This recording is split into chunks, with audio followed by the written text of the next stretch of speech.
I went from a grade 1 to a grade 9 in only a few months, and if you want that to be you, watch this video where I give you the 5 essential tips to skyrocket your grade in record time. Stick to the end for a bonus tip that will be the game changer to your quest for success. Alright, imagine this, you're 2004 Usain Bolt and your aim is the big stage, but before you can get there, you need to watch your game footage, analyze your performance for strengths and weaknesses so you can improve and develop a winning strategy. That is essentially the same as reviewing your mocks and redoing them over and over again. I know a lot of people have bad results and say, I don't care, I'll just try that for the real ones and do better.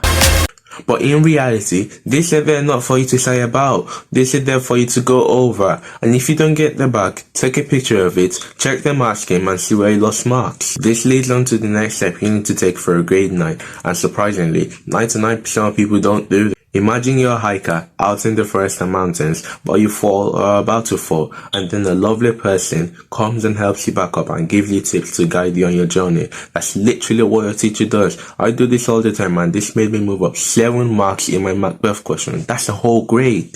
So, you have to make up with your teachers, remove every beef you have with them, because they're the one who's going to help you pass your GCSEs. The next step is something you need to stop, because you're not going to get a grade 9 with it. I did this for 2 years and I got these.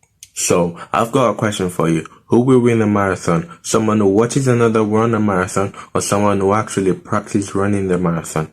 Exactly. Just like if you're trying to learn to ride a bike, you don't get better by watching videos only, but by combining with active revision, that gets you the grade 9. And if you don't know how to actively revise, leave a comment, like and subscribe, because in the next weeks I'll be making a video on how to actively revise. So if you want that grade 9, don't miss it.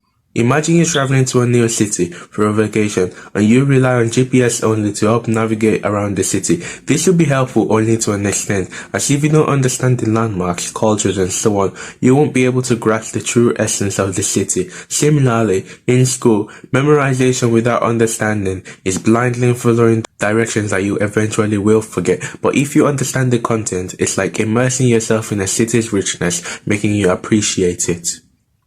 That's why for understanding the content, I use Seneca, CGP books, Cognito, YouTube or website, and any other website the school has given me. And for memorization, I use Anki flashcards, which really helps without the need for forceful cram. Now you're nearly a grade 9 student, you reviewed your mocks, apologize to your teachers, stop the bad habits and understand the content. So what's next? Well, the mocks is in a few months and you're preparing for it just like an athlete prepares for a big game. You can practice all you want, but nothing will prepare you better than playing mock matches against real opponents. I did this in year 10 and I went from 60 over 100 in biology mocks to 80 over 100. If you want this to be you, now you need to drop that textbook, tackle the exam paper head on. This is where you put your skills to the test and develop into a grade 9 student. Past papers should be done in time limits with exam conditions. Repeatedly doing that will strengthen the network of neurons used during the actual exam, so it makes it easier to retrieve information during the exam. So, you're finally a grade 9 student, but you don't want to be a grade 9 student, you want to be the grade 9 student. So don't miss out on your opportunity to be one. Ask yourself this question, what do I do during class?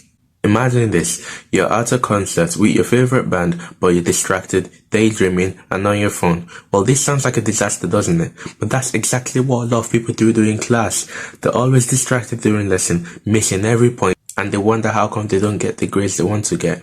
However, if you do listen in class, but your problem is that you don't know how to revise for each type of subject, then drop a like and subscribe because I'll be releasing a video on how to